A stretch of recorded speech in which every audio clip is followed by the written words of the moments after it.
Deeply troubled that a very vague, emotionally stated, semi-theologically defined diagnosis of the central global menace is obscuring our national ability to comprehend the historically unprecedented challenge which is being posed in our time by a massive global political awakening, and thus is obstructing our ability to deal effectively with the global political turmoil that this awakening is generating.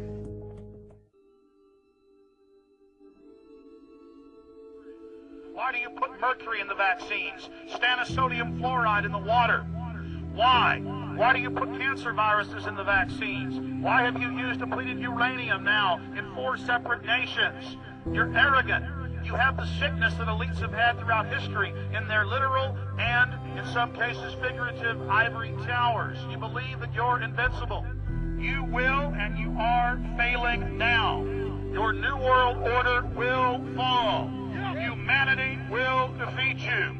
The answer to 1984 is 1776. The president now declaring the H1N1 outbreak a national emergency. The White House says the president signed this proclamation last night. It will allow medical officials to bypass certain federal requirements. Some officials describe this move as being similar to a declaration ahead of a hurricane making landfall.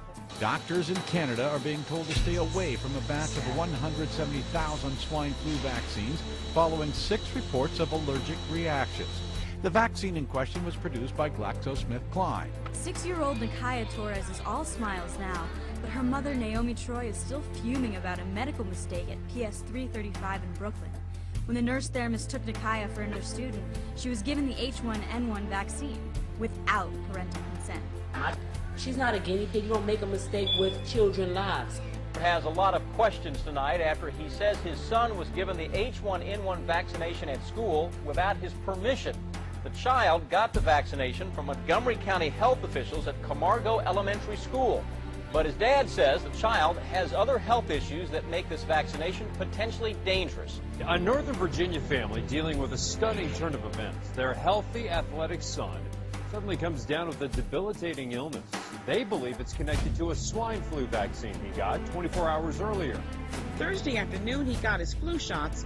By 10 o'clock Friday morning, he had chills and started feeling weak. And by 4 that afternoon, he was having spasms. A 4-year-old Rochester boy is recovering tonight after nearly dying after being vaccinated for H1N1. Governments do like epidemics and just seem to like war, really. It's a chance to impose their will on us and get us all scared so that we huddle together and do what we're told. A lot of people out there who've reported adverse reactions already.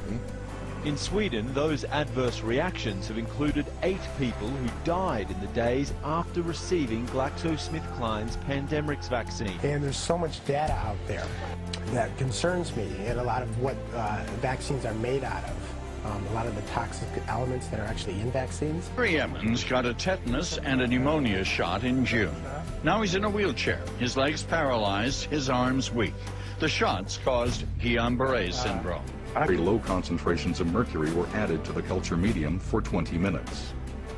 Over the next 30 minutes, the neurite membrane underwent rapid degeneration, leaving behind the denuded neurofibrils seen here.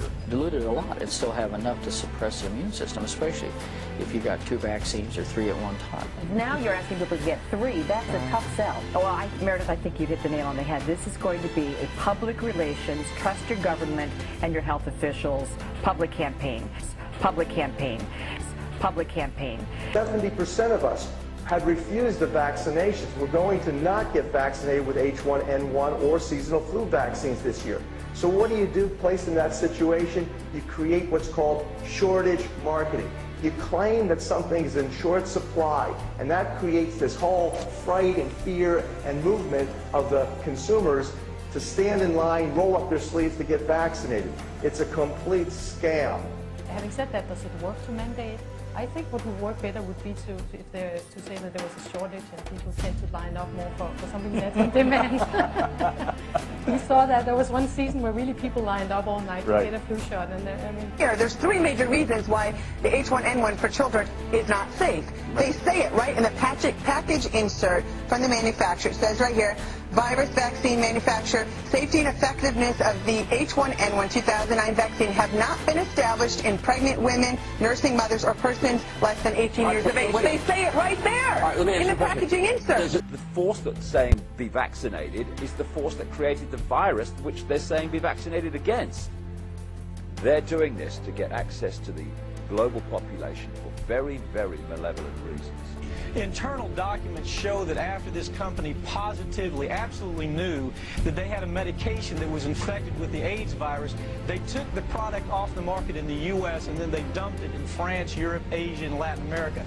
The medicine's called Factor 8. It was an injection medicine that was used for hemophiliacs, mostly children. Children had been born with an incurable disease. Hold on, Mike. So hold on. So you're telling me that Bayer knew that this drug was infected with the AIDS virus. They yanked it from the market in America, and then they dumped it in markets overseas? They had to figure out a way, Joe, to make a profit on a product that they could not sell in America. So they made a huge profit. They do not want you to think too much. That is why our country and our world has become so proliferated with entertainments, mass media, television shows, amusement parks, drugs, alcohol, and every kind of entertainment to keep the human mind entertained so that you don't get in the way of important people by doing too much thinking. You had better wake up and understand that there are people who are guiding your life and you don't even know it. Train them that experts were looking after everything that they should look after by themselves. And even to the extent where they couldn't do anything without expert advice. Well, we've had a massive campaign since about the 50s onwards, listen to the experts, all through magazines, TVs, even in news breaks or even weather breaks. You get experts coming on telling you how to dress for the rain. This is a form of domestication. It's meant to make you think that you know nothing. You're too stupid to understand. And just accept it. Accept there are better types of people above you taking care of all the big problems that you should be taking care of. But there's a reason. There's a reason. There's a reason for this. There's a reason education sucks, and it's the same reason that it will never, ever, ever be fixed. It's never going to get any better. Don't look for it. Be happy with what you got. Because the owners of this country don't want that. I'm talking about the real owners now. The real owners, the big wealthy business interests that control things and make all the important decisions. Forget the politicians. The politicians are put there to give you the idea that you have freedom of choice. You don't. You have no choice. You have owners. They own you. They own everything. They own all the important land. They own and control the corporations. They've long since bought and paid for the Senate, the Congress, the state houses, the city halls. They got the judges in their back pockets. And they own all the big media companies, so they control just about all of the news and information you get to hear. They got you by the balls. They spend billions of dollars every year lobbying to get what they want. Well, we know what they want. They want more for themselves and less for everybody else. But I'll tell you what they don't want. They don't want a population of citizens capable of critical thinking. They don't want well-informed, well-educated people capable of critical thinking. They're not interested in that. That doesn't help them. That's against their interest. That's right. They don't want people who are smart enough to sit around the kitchen table and figure out how badly they're getting fucked by a system that threw them overboard 30 fucking years ago.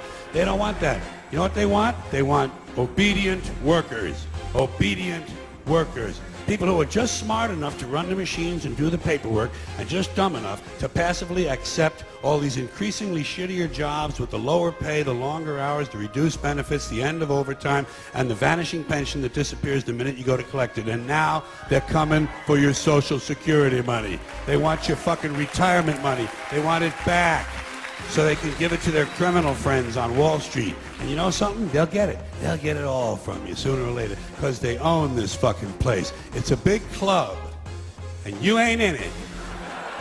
You and I are not in the big club. By the way, it's the same big club they use to beat you over the head with all day long when they tell you what to believe. All day long, beating you over the head in their media, telling you what to believe, what to think, and what to buy. The table is tilted, folks. The game is rigged.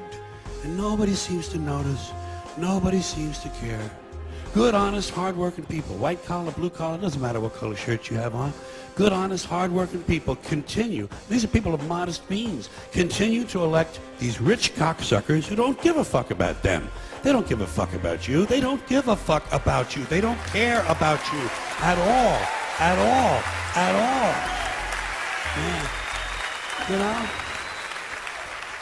And nobody seems to notice, nobody seems to care. That's what the owners count on, the fact that Americans will probably remain willfully ignorant of the big red, white, and blue dick that's being jammed up their assholes every day.